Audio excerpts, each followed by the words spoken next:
अनपढ़ बहू। रुपेश कारगिल की वादियों में एक सिपाही के रूप में तैनात था। वो अब की बार छुट्टियों में अपनी बहन के पास गांव आया हुआ था। गांव में आकर उसे अपने बचपन के दिन यादें ताज़ा हो गई। वो हर साल अपनी बहन के पास कुछ दिन के लिए उसके पास आ जाता था। अभी तक उसकी शादी नहीं हुई थी। एक दिन उसने गांव में एक लड़की देखी। वो लड़की उसकी बहन के पड़ोस की थी। वो लड़की इतनी सुंदर थी कि उसको देखकर उसने अपनी बहन को कहा कि तुम इस लड़की से ही मेरी शादी की बात चलाना, क्योंकि इस लड़की से सुंदर मुझे कोई नजर नहीं आती। आज उसकी बहन ने उसका रिश्ता उसी लड़की से करवाने के लिए उसने अपने भाई को अपने गांव बुलाया था। वो अपनी बहन के घर पहुंचकर अपनी बहन को बोला कि इस लड़की के माँ बाप से तुमने मेरी शादी की बात की। उसकी बहन बोली, हाँ, मैंने इसके घर वालों से तुम्हारी शादी की बात चलाई है। ये लड़की हमारी जात की नहीं है। वह बोला, मुझे जात वात से कुछ नहीं लेना। उसकी बहन बोली, उसके पिता के पास देने के लिए इतना दहेज भी नहीं है। वो अपनी बहन को बोला, बहना, मुझे दहेज वेज से कुछ नहीं लेना देना, क्योंकि यह मुझे इतनी पसंद आई है कि वह चाहे किसी भी जाति की हो, मुझे कोई फर्क नहीं पड़ता है। उसकी बहन बोली, मेरे भाई, उस लड़की के 5 भाई बहन हैं। वो एक गरीब परिवार से संबंध रखती है। एक महत्वपूर्ण बात तो मैं बताना ही भूल गई, ये लड़की अनपढ़ है। इसके माता पिता ने इसे स्कूल में नहीं भेजा। ये लड़की इतनी सुंदर है कि कोई भी लड़का इसकी सुंदरता पर मोहित हो जाए। वो अपनी बहन से बोला, मेरी बहन, मुझे तो सुंदर बीवी ही पसंद है। अपने दोस्तों के साथ इसे कैसे मिलवाना है, इसे सारे कायदे कानून मैं इसे सिखा दूंगा। मुझे इससे कोई फर्क नहीं पड़ता, इसके बावजूद भी मैं इससे शादी करने के लिए तैयार हूँ। अपने भाई की बात सुनकर उसकी बहन हैरान रह गई। वो सोचने लगी कि मेरा भाई कितना दिलेर है। उसने रुचि के माता पिता को बुलाया। उन्होंने इतना अच्छा लड़का देखकर कहा, हमें भला शादी से क्यों इनकार होने लगा। हमें रिश्ता मंजूर है। एक शर्त पर हमें ये रिश्ता मंजूर है। हमारे पास अपनी लड़की को देने के लिए दहेज नहीं है। उसने उनके मम्मी पापा को कहा कि कल शादी के लिए अच्छा मुहूर्त है। आप हम दोनों की कल ही शादी करवा दो। अभी मुझे भी छुट्टी है, परंतु ना जाने मुझे कब युद्ध क्षेत्र से बुलावा आ जाए। इसलिए मैं चाहता हूँ कि अपनी शादी के पश्चात अपने बूढ़े माँ बाप की इच्छा को अवश्य ही पूरी कर दूँ। लड़की वाले मान गए। उन्होंने दूसरे ही दिन रुपेश और उनकी शादी कर दी। उसने अपनी बहन को गले लगाया और कहा, अगले साल मैं फिर आपके पास आऊंगा। ये कहकर उसने अपनी बहन से विदा मांगी। शादी करके अपने घर वापस आ गया था। उसकी पसंद को देखकर लोग उसे कहते, वाह, क्या सुंदर परी जैसी दुल्हन लाए हो। रुपेश अपने मन में कहीं ना कहीं सोच रहा था कि पहले उसे समाज में उठने बैठने के तरीके सिखा देता हूँ। मैं अपने दोस्तों के साथ उसे यूं नहीं मिलवा सकता हूँ, क्योंकि गांव के रहन सहन और शहर के तौर तरीकों में दिन रात का अंतर है। रुचि को अपने साथ क्लब होटलों में ले जाने लगा। वो उसके परिवार में पूरी तरह से घुल मिल गई, लेकिन पढ़ाई के नाम पर बिल्कुल शून्य थी। उसने एक कक्षा तक भी पढ़ाई नहीं की थी। उसे देखकर कोई भी नहीं कह सकता था कि वो पढ़ी लिखी नहीं है। जब भी वह अपने घर छुट्टी पर आता तो उसे लेकर अपने दोस्तों से मिलवाता। उसके माँ बाप ने उसे एक दिन जरूर कहा था कि बेटा, बहू देखने में तो सुंदर है, परंतु है तो हमारी तरह अनपढ़, क्योंकि अब तो घर में 3-3 अनपढ़ इकट्ठे हो गए हैं। अपने बच्चों को भी ये पढ़ा नहीं सकेगी और तुम तो युद्ध क्षेत्र में रहते हो। जब तुमने शादी कर ही ली है तो अब हम क्या कह सकते हैं। रुपेश को युद्ध क्षेत्र से बुलावा आ चुका था। उसे दूसरे दिन ही रणभूमि में जाना था।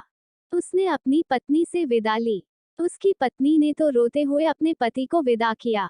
वह बोला, अरे पगली, अपने पति को हंसते हुए विदा करते हैं, क्योंकि मातृभूमि की रक्षा करने का अवसर तो किसी भाग्यवान को ही मिलता है। तुम्हें तो अपने पति पर गर्व करना चाहिए। उसने अपने पति के माथे पर तिलक किया और वो उसे जाते हुए उसे बाहर तक छोड़ने आई थी। रुपेश को गए हुए काफी दिन हो चुके थे। एक दिन उसके घर पर तार आई। डाकिया तार देकर गया। जब उसने तार शब्द सुना तो वह जोर जोर से रोने लगी और रो रोकर उसने अपने सास ससुर को कहा कि शहर से तार आई है। वो फूट फूट कर रोने लगी। उसको रोता देखकर उसके ससुर भी रोने लगे। उसने अपने देवर को बुलाया। उसके देवर को पता चल चुका था कि शहर से तार आई है। जब उसने अपनी भाभी को रोते देखा, बोला, भाभी मैं बाजार जाकर सामान लेकर आता हूँ, क्योंकि शहर से फोन आ चुका था कि गाड़ी 11 बजे के करीब घर पहुंचेगी। उसको रोता देखकर आसपास की औरतें भी इकट्ठा होकर जोर जोर से रोने लगी। उन सभी को मालूम नहीं था कि तार खुशी के अवसर भी भेजी जाती है। उन्हें तो यही मालूम था कि तार तो मरने पर ही भेजी जाती है। फोन पर भी आवाज साफ नहीं सुनाई दे रही थी। उसका देवर जाकर कफन ले आया था। उसके माँ बाप ने सब लोगों को इकट्ठा कर लिया था। चारों ओर चीखने चिल्लाने की आवाजें आ रही थी। रुचि ने सफेद साड़ी पहन ली थी। उसने फोन पर सुना था कि गाड़ी 11 बजे घर पहुंच जाएगी। उसके घर में लोगों को इतनी ज्यादा भीड़ थी कि उसके घर में बैठने के लिए जगह भी नहीं बची थी। चारों तरफ सन्नाटा ही सन्नाटा था। रुपेश के दोस्त सब उसे आखिरी सलाम देने के लिए बाजे गाजे से विदा करने वाले थे। 11 बजे के करीब एक पुलिस की जीप उनके घर के पास खड़ी थी। उसमें से रुपेश नीचे उतरा। उसने हेट पहन रखा था। उसने जैसे ही घर में सन्नाटा देखा और वहां से रोने चिल्लाने की आवाज सुनी तो उसके कानों में सीटियां बजने लगी। वह सोचने लगा कि कहीं मेरी पत्नी को तो कहीं कुछ तो नहीं हो गया, मेरी बूढ़ी माँ या पिता को तो कुछ तो नहीं हो गया जो लोग जोर जोर से रो रहे हैं। उसके दिमाग में तरह तरह के ख्याल आ रहे थे। वह दौड़ा दौड़ा अंदर गया और अपनी माँ के पैर छूकर बोला, माँ प्रणाम। उसकी माँ अपने बेटे को देखकर चौंकी और उसे देखकर खुश हुई।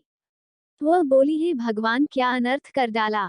बहू ने हमें क्या खबर दी। रुपेश बोला कि मैंने अपने आने की खबर आपको तार के माध्यम से दी थी। वह बोला, और फोन पर यह भी कहा था कि 11 बजे तक हम आ जाएंगे।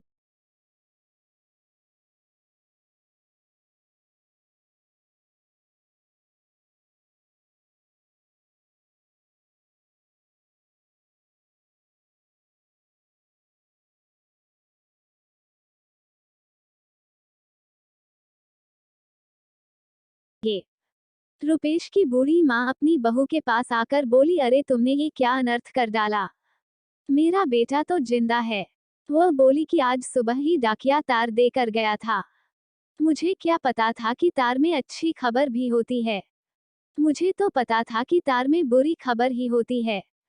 यह बातें मैंने मोहल्ले में अपनी सहेलियों को बताई। जिसने सुना वह भी यहाँ आए बिना ना रह सके।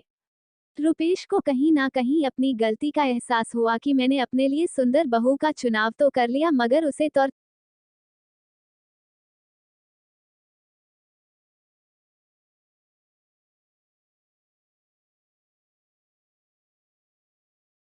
तरीके सिखाने के बजाय उसे शिक्षा दिलवा दी होती तो आज उसकी जग हंसाई नहीं होती। वह सारी जनता को संबोधित करते हुए बोला, मैं आज आपको एक सच्चाई से अवगत कराना चाहता हूँ।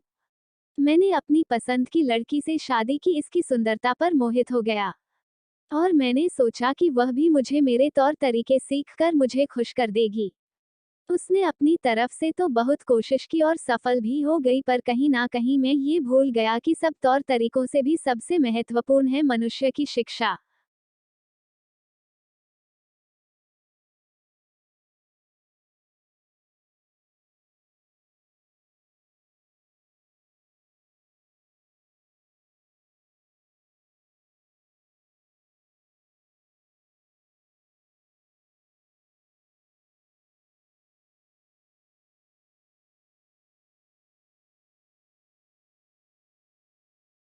इंसान अगर पढ़ा लिखा होगा तो वह दुनिया के किसी भी क्षेत्र में चले जाए, वह कभी निराश नहीं होगा।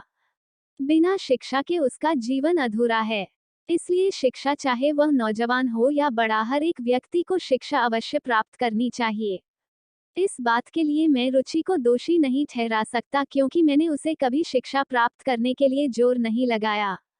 आज सबके सामने मैं ये प्रण लेता हूँ कि अपनी पत्नी को शिक्षा दिलवाने के लिए मुझे जो कुछ भी करना पड़ेगा, मैं पीछे नहीं हटूंगा।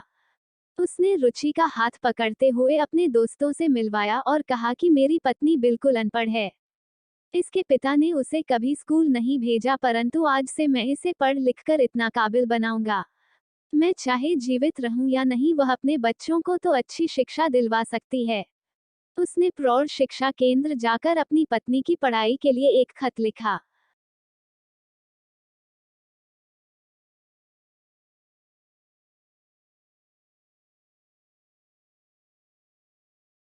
उसकी पत्नी ने प्रौढ़ शिक्षा केंद्र में जाना स्वीकार कर लिया था।